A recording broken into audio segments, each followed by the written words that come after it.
या कार्यशाळेसाठी आपल्या विद्यापीठाचे कुलसचिव माननीय डॉक्टर विनोद पाटील सर, जिल्ह्याचे जिल्हा माहिती अधिकारी माननीय युवराज पाटील सर, तदनंतर सेवानिवृत्त जिल्हा परिषद उपमुख्य कार्यकारी अधिकारी भरत कोसोदे साहेब, विद्यापीठाचे जनसंपर्क अधिकारी डॉक्टर सुनील पाटील सर, हे सर्व उपस्थित झाले. त्यांचे सर्वांचे तसेच सर्व सहकारी शिक्षक शिक्षकेतर कर्मचारी तसेच मान्यवरांचे व विद्यार्थ्यांचे आपले सर्वांचे या एकदिवसीय कार्यशाळेत शब्दसुमनाने सहर्ष स्वागत करतो. यानंतर माध्यमशास्त्र प्रशाळेचे संचालक प्राध्यापक डॉक्टर सुधीर भटकर सर यांना मी विनंती करतो का त्यांनी कार्यक्रमाचं प्रास्ताविक करावं. नमस्कार. माध्यमशास्त्र प्रशाळा आणि मिनिस्ट्री ऑफ सोशल जस्टिस यांची ट्रान्सजेंडर विंग यांच्या संयुक्त विद्यमाने आज आपण ही तिसरी कार्यशाळा घेतोय. या कार्यशाळेच्या उद्घाटनासाठी उपस्थित असलेले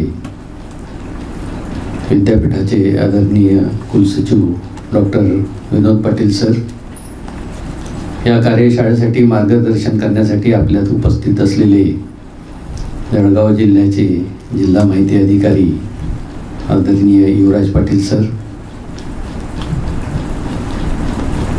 जिल्हा परिषदेचे निवृत्त उपमुख्य अधिकारी आदरणीय भरत कोसोदे सर, विद्यापीठाचे जनसंपर्क अधिकारी आदरणीय डॉक्टर सुनील पाटील सर आणि थोड्याच वेळात आपल्यामध्ये उपस्थित होणार असले ते समाज कल्याण विभागाचे सहाय्यक आयुक्त योगेश पाटील सर, माझे सहकारी doctor Gopi Sorde sir, doctor Somnath Wadnere sir, advocate Suryakant Deshmukh sir, इथे उपस्थित असलेले संरक्षण विभागाचे रायसिंग सर, मानसशास्त्र विभागाच्या डॉक्टर वीणा महाजन मॅडम, संगीत विभागाचे गुरव सर,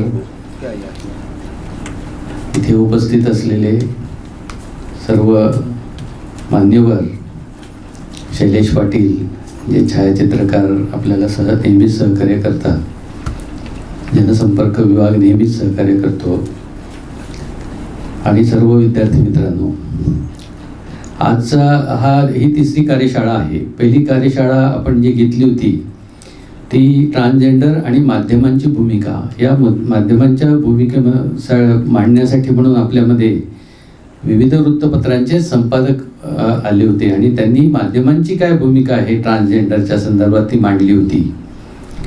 दुसरं आपण जे कार्यशाळा घेतली तर ट्रान्सजेंडर आणि सामाजिक भूमिका, सामाजिक कार्यकर्ते जे होते त्यांनी त्यांची काय भूमिका आहे समाजामध्ये, समाजाची काय भूमिका आणि त्याच्यासाठी समाजाने काय भूमिका घेतली पाहिजे, तर या संदर्भामध्ये मार्गदर्शन केलं होतं. आणि आज जे आहे ट्रान्सजेंडर आणि प्रशासनाची भूमिका या विषयावर आज आपण कार्यशाळेसाठी इथे उपस्थित आहोत. सर्वसाधारणपणे आपल्याकडे आदिकालांपासून दोन भेद मानले जातात, एक स्त्री आणि पुरुष, नर आणि मादी.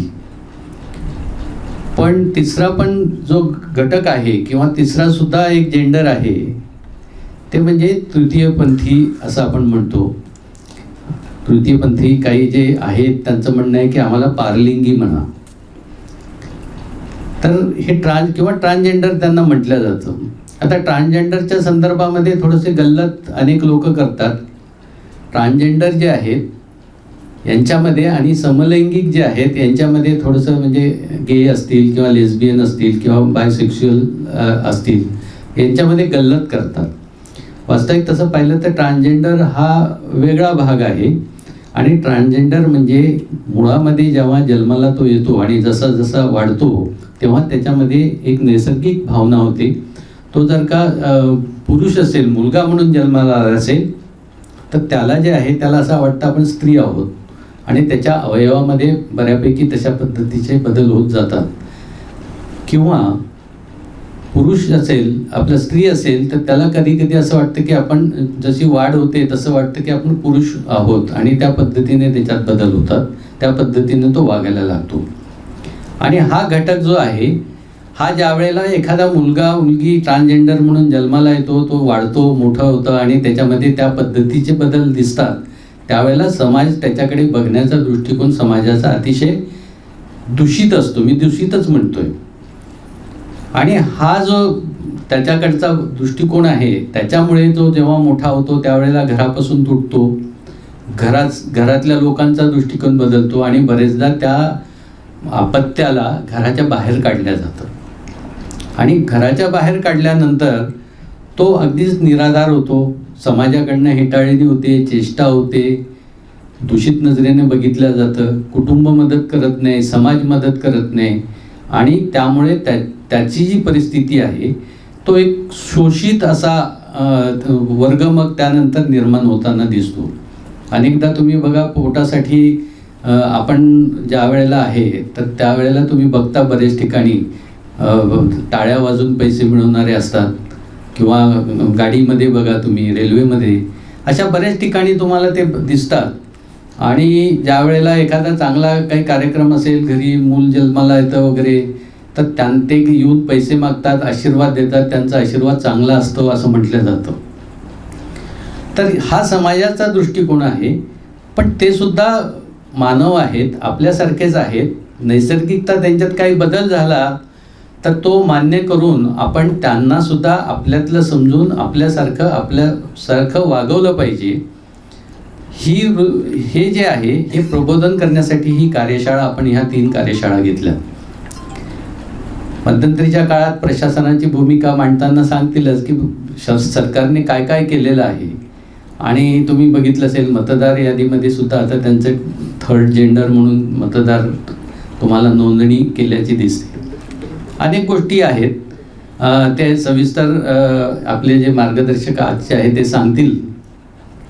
आज सगळ्यांचं मी इथे उपस्थित असलेल्या मान्यवरांचं आणि आपल्या सगळ्यांचं माध्यमशास्त्र प्रशाळेच्या वतीने आणि विद्यापीठाच्या वतीने स्वागत करतो आणि माझं प्रास्ताविक थांबतो.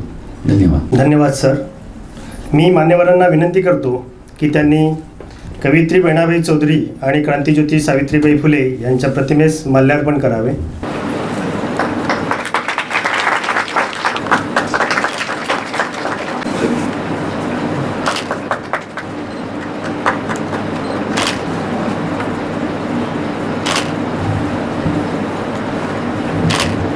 तसेच दीप प्रज्वलन करावे व या कार्यशाळेचे उद्घाटन करावे. थोडं मागे मागे मागे.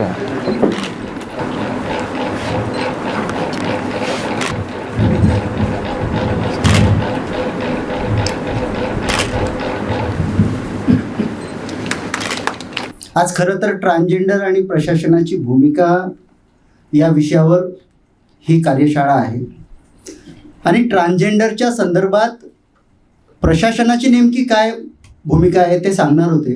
म्हणून आजच्या कार्यशाळेला जिल्ह्याचे जिल्हाधिकारी आयुष प्रसाद साहेब येणार होते, पोलीस अधीक्षक येणार होते, आयुक्त येणार होते, परंतु त्या ऐनवेळी काही त्यांना अडचण आली आणि त्याच्यामुळे ते आले नाही. आजच्या म्हणजे थोडासा प्रोटोकॉल बाजूला ठेवून मी संचालक डॉक्टर सुधीर भटकरांना विनंती करतो की त्यांनी आजच्या या कार्यशाळेचे उद्घाटक आदरणीय डॉक्टर विनोद पाटील सरांचं स्वागत करावं. आजच्या कार्यक्रमाचे प्रमुख वक्ते आणि मार्गदर्शक सामाजिक न्याय विभागाचे सहाय्यक आयुक्त डॉक्टर योगेश पाटील सरांचं स्वागत आदरणीय डॉक्टर विनोद पाटील सरांनी करावं अशी मी त्यांना विनंती करतो. जिल्हा परिषदचे निवृत्त उपमुख्य कार्यकारी अधिकारी भरत कोसोदे साहेबांचं स्वागत आदरणीय डॉक्टर विनोद पाटील सरांनी करावं अशी मी त्यांना विनंती करतो. त्यानंतर जिल्हा माहिती अधिकारी आदरणीय युवराज पाटील सरांचं स्वागत कुलसचिव महोदयांनी करावं अशी मी त्यांना विनंती करतो. या कार्यशाळेचे वक्ते आणि विद्यापीठाचे जनसंपर्क अधिकारी डॉक्टर सुनील पाटील सरांचं स्वागत कुलसचिव महोदयांनी करावं अशी मी त्यांना विनंती करतो. धन्यवाद सर. यानंतर मी आदरणीय विनोद पाटील सरांना विनंती करतो की त्यांनी उद्घाटनपर मनोगत व्यक्त करावं. मित्रांनो, आजचा जो हा कार्यक्रम आहे या प्रस्तावनेमध्ये भटकर सरांनी आपल्याला आयडिया दिलेलीच आहे की ट्रान्सजेंडर आणि प्रशासनाची भूमिका, ट्रान्सजेंडरला जे समाजात स्थान नाही किंवा ट्रान्सजेंडरची म्हणजे एखाद्या व्यक्तीचा जन्म झाल्यानंतर आपले जे पूर्वीचे 2 भेद होते, लिंगभेद, त्यात तिसरा ॲड करून जी काय प्रोसेस पुढे होते त्याच्या जीवनात किंवा त्याचे शारीरिक बदल जे घडतात त्यानुसार ट्रान्सजेंडर पुढे होतात असं ते त्यांनी प्रस्तावनेत सांगितलं. त्यानुसार आपल्याला त्यातल्या काही बऱ्याच गोष्टी माहीत असतात किंवा माहीत नसतात आणि त्यामुळे त्या लोकांना, त्या व्यक्तींना समाजात स्थान नाही याचा विचार करून सेंट्रल गव्हर्नमेंट ऑफ इंडिया किंवा महाराष्ट्र शासन यांनी वेगवेगळे कायदे तयार केलेले आहेत. त्यांना आता ऑफिशियली प्रमाणपत्रापासून तर आपल्या कुठेही जिथे आपण माहिती करतो त्या ठिकाणी 3rd लिंग त्या ठिकाणी अवेलेबल करून दिलेलं आहे. म्हणजे त्यांची आयडेंटिटी पूर्वीसारख्या तर लपवण्यासारखी नाही किंवा ती लपवायची गरज पण नाही. ते ऑफिशियली त्यांच्या आयडेंटिटीचा वापर करू शकतात. त्यासाठी वेगवेगळ्या स्कीम्स आहेत शासनाच्या. जे काही कायदे आहेत त्याबद्दल आज त्या विषयातले तज्ज्ञ लोक आपल्याला मार्गदर्शन करतीलच. पण आता त्याची संख्या बरीच आहे. जवळपास साधारण आजच्या पूर्ण भारतात 6 लाखाच्या आसपास त्यांची संख्या असू शकते असं एक माझं बेसिक नॉलेज आहे. कदाचित त्यात थोडाफार बदल असू शकतो. पण त्यांची संख्या आता फार वाढत चाललेली आहे. पूर्वीसारखं तर राहिले ते पण स्वतःहून पुढे यायला लागले. स्वतःहून आयडेंटिटी लोक आता डिक्लेअर करायला लागले आहेत. त्याचप्रमाणे आपण समाजातील लोकांचा पण एक मानसिकता बदलण्यासाठी आपण एक सोशल वर्कर म्हणून किंवा आपली एक सोशल जबाबदारी, एक शिक्षण क्षेत्रातले किंवा प्रशासनातले अधिकारी, कर्मचारी किंवा विद्यार्थी म्हणून आपली एक जबाबदारी आहे की त्यांना पण त्यांच्या हक्कांची जाणीव करून देणं. त्यांच्यासाठी म्हणजे शिक्षण असेल, अन्न वस्त्र निवारासाठी नोकरी असेल, ज्या काही गोष्टी असतील त्यांच्या हक्काने मिळत असतील त्याबद्दलच्या त्यांच्यामध्ये अवेअरनेस क्रिएट करावा, समाजात अवेअरनेस क्रिएट करावा किंवा त्यांना जी काय आहे त्यांना आपल्या 2 महिलांनी म्हणजे पुरुष आणि महिलेसारखंच त्यांना पण स्थान मिळावं, समाजामध्ये त्यांना ते स्थान मिळावं अशासाठी आपण सगळ्यांनी प्रयत्न करावा असं मी या ठिकाणी एक मनोगत व्यक्त करतो. आपल्या सगळ्यांना विनंती करतो. आणि या कार्यशाळेचं उद्घाटन झालं असं मी उद्घाटक या नात्याने या ठिकाणी जाहीर करतो आणि थांबतो. धन्यवाद. धन्यवाद सर. उद्घाटन सत्र संपलेलं आहे आणि आपण लगेचच पहिल्या सत्राला सुरुवात करणार आहोत. आजच्या या उद्घाटन सत्रासाठी उपस्थित असलेले विद्यापीठाचे आदरणीय कुलसचिव महोदय डॉक्टर विनोद पाटील सर उपस्थित राहिलेत. त्याबद्दल मी प्रशालेच्या वतीने त्यांचं आभार मानतो.